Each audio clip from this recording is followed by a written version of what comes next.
नमस्कार दोस्तों। खुशी एक ऐसा इमोशन है जो हम सब में पाया जाता है, लेकिन ये कितना है ये डिपेंड करता है कि आप किस देश के नागरिक हो। मतलब दुनिया के हर देश का खुशी का पैरामीटर अलग है। इसे पैरामीटर इंडेक्स कहते हैं। इस खुशी वाले सब्जेक्ट पर बोलते हुए मुझे बहुत दुख हो रहा है कि इस मीटर में हम इंडियन का ग्राफ बहुत ही नीचे है। मतलब दुनिया के छोटे छोटे देश के लोग हमसे ज्यादा खुश हैं। तो अब सवाल है कि आखिर हमारी खुशी को किसकी नजर लगी है? क्या कारण है कि इंडिया हैप्पीनेस के मामले में पाकिस्तान से भी पीछे है? पहले हमें समझ लें कि हैप्पी मतलब खुशी का स्केल क्या है, इसे कैसे नापा जाता है। तो ट्रैकिंग हैप्पीनेस की रिपोर्ट के अनुसार ये सर्वे गलप नाम की एक American analytic and advisory committee करती है और इन्हें 7 भागों में बांटा गया है। तो सबसे पहले उस देश के कॉमर्स को समझा जाता है जिस देश में आप रहते हैं, और पता किया जाता है कि उस देश की जीडीपी क्या है। मतलब अगर देश की जीडीपी स्ट्रॉन्ग है तो वहाँ के लोग भी खुद को ज्यादा फाइनेंशियल फ्री रखकर देख पाएंगे। मतलब अगर देश की जीडीपी स्ट्रॉन्ग होगी तो वहाँ के लोग भी खुद को ज्यादा फाइनेंशियल फ्री समझ पाएंगे, जो कि आपके हैप्पीनेस का एक पैरामीटर होता है। फिर नंबर आता है आपके देश के लोग कितने सोशल सपोर्टिव है,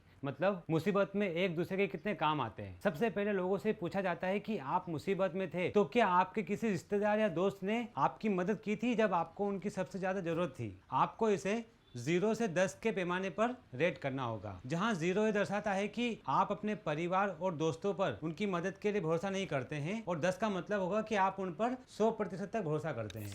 0 से 10 के पैमाने को कंट्रोल लाइफ लेडर कहा जाता है। बाकी फैक्ट भी बड़े इंटरेस्टिंग है, जैसे आपके देश की हेल्थ रिपोर्ट क्या बोलती है। फिर नंबर आता है आजादी का, मतलब किसी चीज को पसंद या नापसंद करने की आजादी। आपके देश के लोग कितने उदारवादी हैं, मतलब दयालु हैं, या एक दूसरे की मदद के लिए हमेशा कितने तैयार होते हैं। क्या आपने पिछले 1 महीने में किसी चैरिटी को पैसा दिया है? अब यह एक दिलचस्प सवाल है, क्योंकि माना जाता है कि केवल वही व्यक्ति दान करेगा जो अपने जीवन में खुश है। कई वैज्ञानिक शोधों ने बार बार इस बात की ओर इशारा किया है कि जब कोई व्यक्ति दूसरे की मदद करता है तो इससे उसे खुशी मिलती है, तो मदद करने वाले भी खुश हो जाते हैं। अब बात करते हैं करप्शन की। जी हाँ, आपके देश का करप्शन का क्या हाल है, ये भी आपकी खुशी के इंडेक्स में जोड़ा जाता है। इसके तहत एक बहुत ही सीधा सा सवाल पूछा जाता है कि क्या भ्रष्टाचार पूरे सरकार में फैला हुआ है या नहीं। देश में करप्शन का ना होना और होना हैप्पीनेस के पैरामीटर को दर्शाता है। मुझे आश्चर्य है इस बात का कि देश की जीडीपी का हम आम लोग पर कंट्रोल नहीं है। चलिए देश के करप्शन को भी हम 1 मिनट के लिए हटा देते हैं, लेकिन हम एक दूसरे की मदद करने में भी विश्वास नहीं रखते हैं। हमें सोचना होगा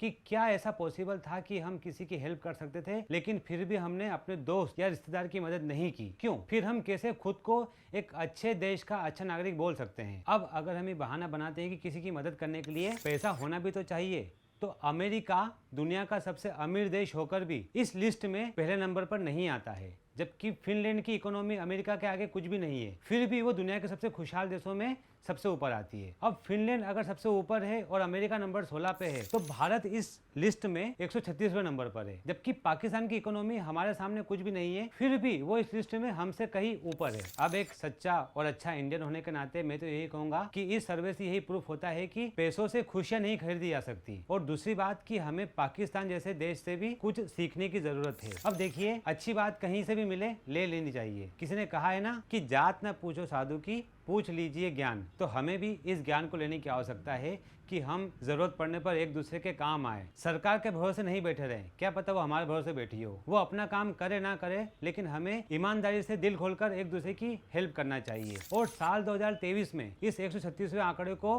कम करके एटलीस्ट हम 36वें आंकड़े पर लेकर आए, ये हमारी कोशिश होनी चाहिए। जय हिंद, जय भारत।